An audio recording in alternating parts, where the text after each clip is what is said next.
आप सभी लोगों का जीवीएन चैनल पर स्वागत करते हैं। आज हम बात करने जा रहे हैं एसएससी सीजीएल में आने वाले नोटिफिकेशंस 2025 के बारे में।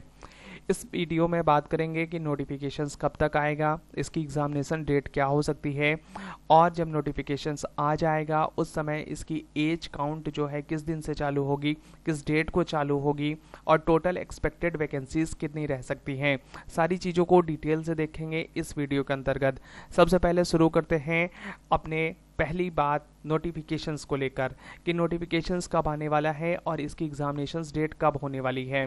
इसकी जो नोटिफिकेशंस की डेट है वह कैलेंडर जारी कर दिया है एसएससी ने। उसमें नोटिफिकेशंस की जो डेट है वह 22 अप्रैल बताई गई है और एप्लीकेशन की जो लास्ट डेट रहेगी वह 21 मई रहेगी। यानी नोटिफिकेशन जो है वह 22 अप्रैल से शुरू होगा और 21 मई लास्ट डेट तक चलेगा। इसका जो टीयर फर्स्ट का एग्जामिनेशंस है वह जून या जुलाई के महीने में कंडक्ट कराए जाने की बात कही गई है।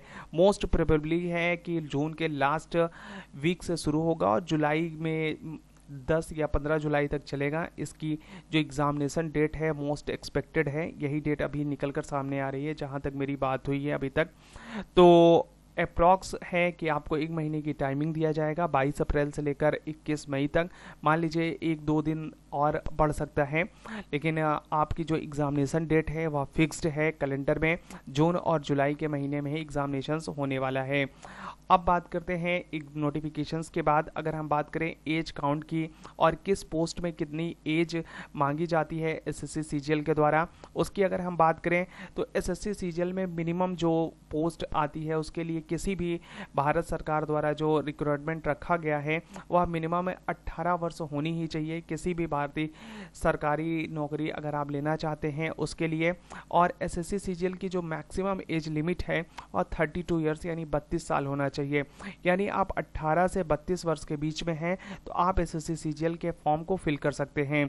अगर हम बात करें एज रिलैक्सेशंस की तो इसे भारत सरकार द्वारा एज रिलैक्सेशंस भी दिया जाता है।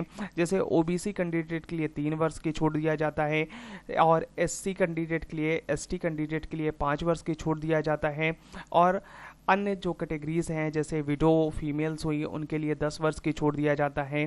तो आप अपने अनुसार देख सकते हैं भारत सरकार द्वारा जो गाइडलाइंस जारी किया गया है रिजर्वेशंस के अंतर्गत उसको देख सकते हैं। यहाँ मैं जनरल कैटेगरीज के लिए बात करता हूँ कि किस पोस्ट पर कितने ईयर्स के लिए आपकी एज रखी गई है।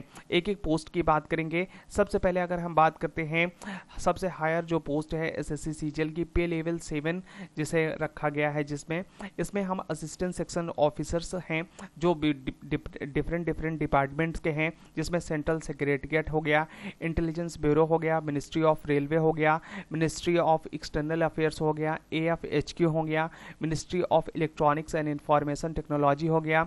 अगर हम बात करें इन सब में आप देख लीजिए 20 से 30 वर्ष और कहीं पे इंटेलिजेंस ब्यूरो पे 18 से 30 वर्ष और फिर ministry of electronics and information में 18 से 30 वर्ष के बीच में एज रखी गई है।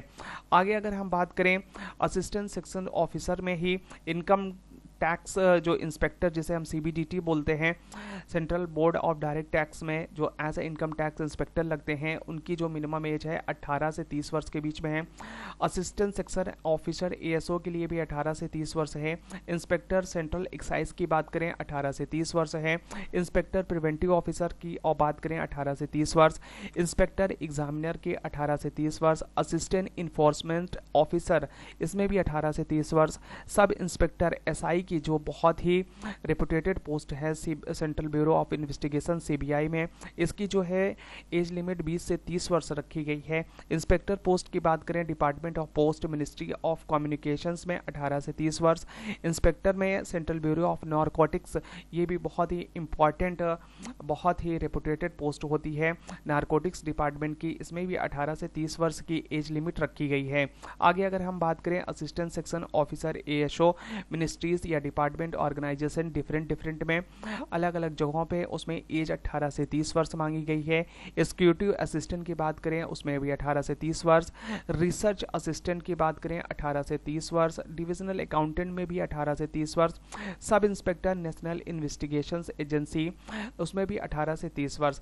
यह जो सारी पोस्ट हैं यह सारी पोस्ट एसएससी सीजीएल पे लेवल 6 के लिए हैं। तो इसमें सभी में आप देख लीजिए जूनियर स्टैटिस्टिकल ऑफिसर्स को जिसे जिसे हम JSO कहते हैं, इसको छोड़कर नहीं तो सभी में जो एज लिमिट है वो 18 से 30 वर्ष ही रखी गई है। सिर्फ JSO की जो पोस्ट है उसके लिए 18 से 32 वर्ष की एज लिमिट रखी गई है।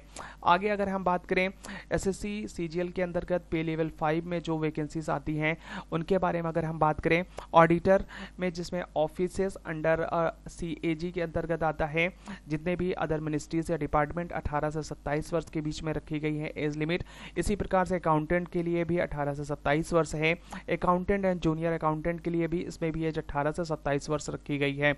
अगर आगे हम बात करें जो SSC के CGL के द्वारा आने वाली पे लेवल 4 की जॉब है, इसमें पोस्टल असिस्टेंट जिसे हम PA कहते हैं, सॉर्टिंग असिस्टेंट जिसे हम SA कहते हैं, विभिन्न डिपार्टमेंट पे सेंट्रल गवर्नमेंट के जैसे डिपार्टमेंट ऑफ पोस्ट लिखा हुआ है, मिनिस्ट्री ऑफ कम्युनिकेशंस में भी समस्त चीज़ों में इसमें 18 से 27 वर्ष के बीच में एज लिमिट रखी गई है। इसी प्रकार से सीनियर सेक्रेटरीट असिस्टेंट जिसे SSA कहा जाता है, अपर डिवीजन क्लर्क भी इसी के अंतर्गत आता है। सेंट्रल गवर्नमेंट के ऑफिस में ministries other than CS cadres में 18 से 27 वर्ष एज लिमिट रखी गई है। सीनियर एडमिनिस्ट्रेटिव असिस्टेंट जिसे हम SAA कहते हैं, military engineering services ministry of defence जिसे हम 18 से 27 वर्ष की एज लिमिट में रखा गया है। टैक्स असिस्टेंट और सब इंस्पेक्टर SI नारकोटिक्स के लिए और CBIC टैक्स असिस्टेंट 18 से 27 वर्ष दोनों के लिए एज लिमिट है। तो आप सभी लोगों को मैंने डिस्कस कर दिया है कि SSC CGL में आने वाली समस्त पोस्ट जो भारत सरकार के अंतर्गत रहती हैं, सेंट्रल गवर्नमेंट के अंतर्गत इसमें दिया जाता है पोस्टिंग, उन सब की जो एज लिमिट होती है वह समस्त लोगों को एक पे स्केल के द्वारा मैंने डिफाइन कर दिया है, किस पे लेवल पे कितनी कितनी एज मांगा गया है। तो मिनिमम आपको SSC CGL में 18 वर्ष होना ही चाहिए और मैक्सिमम 32 वर्ष तक आप फॉर्म को फिल कर सकते हैं और कैटेगरीज वाइज आपको छूट भी रिजर्वेशंस में मिलती है। आगे अगर हम बात करें कि टोटल एक्सपेक्टेड वैकेंसीज इस वर्ष कितनी रह सकती हैं, इस वर्ष 2024 में जो वैकेंसीज आई थी उसमें लगभग 18,000 वैकेंसीज थी। 18,000 समथिंग पोस्ट पे रिक्रूटमेंट किया गया और जितना एक्सपेक्टेड किया गया था कट ऑफ उससे बहुत हाई कट ऑफ गया है। तो इस साल कितनी वैकेंसीज आ सकती है, अभी जो है विभिन्न डिपार्टमेंट में जहां तक मुझे पता चला है उसके अनुसार अब नोटिफिकेशंस नोटिस करना चालू कर दिया गया है, नोटिफाइड करना चालू कर दिया गया है वैकेंसीज को, और इन वैकेंसीज को बहुत जल्दी SSC तक पहुंचाया जाएगा। इसके बारे में नोटिस जारी की जाएगी और जहां तक ये मुझे समझ में आ रहा है कि अप्रॉक्स 10,000 प्लस वैकेंसीज इस साल भी 2025 में SSC CGL के तहत रहने वाली है। तो जिन लोगों ने इस बार मिस हो गया है, उनको कोई पोस्ट नहीं मिली है या कोई पीछे की पोस्ट मिली है, तो लोग इस बार 110% अपना झोंक दें किसी भी तरीके से एक अच्छी पोस्ट SSC CGL में अगर उनको लेना है तो जी जान लगा दें, क्योंकि अभी एक सुनहरा मौका है कि अभी आज से लगभग 4 महीने के आसपास एग्जामिनेशंस में टाइम है टियर फर्स्ट के लिए, फिर उसके बाद अक्टूबर या नवंबर में उसका मेंस होने के पूरे चांसेस हैं। तो आप लोग अभी जी जान लगा दीजिए, आपके पास मौका है। डेफिनेटली इस बार SSC CGL की एक पोस्ट आप जरूर हासिल करिए, क्योंकि नंबर ऑफ वैकेंसीज कम आएंगी तो कट ऑफ बहुत हाई जाने वाला है, लोग बहुत मेहनत कर रहे हैं। तो आप भी पीछे मत हटिए, आप भी जी जान लगा दीजिए और मेहनत ज़बरदस्त तरीके से करिए। आपको इस बार SSC CGL में एक पोस्ट जरूर से जरूर हासिल करनी है। अगर आप सभी लोगों को यह इन्फॉर्मेटिव वीडियोस अच्छा लगा तो आप इस वीडियो को लाइक कर सकते हैं, चैनल को सब्सक्राइब कर सकते हैं, और किसी को इन्फॉर्मेशन देना है तो आप इस वीडियो को शेयर भी कर सकते हैं। वीडियो देखने के लिए बहुत बहुत धन्यवाद। मिलते हैं तब तक एक नेक्स्ट वीडियो में एक और इन्फॉर्मेटिव वीडियो के साथ।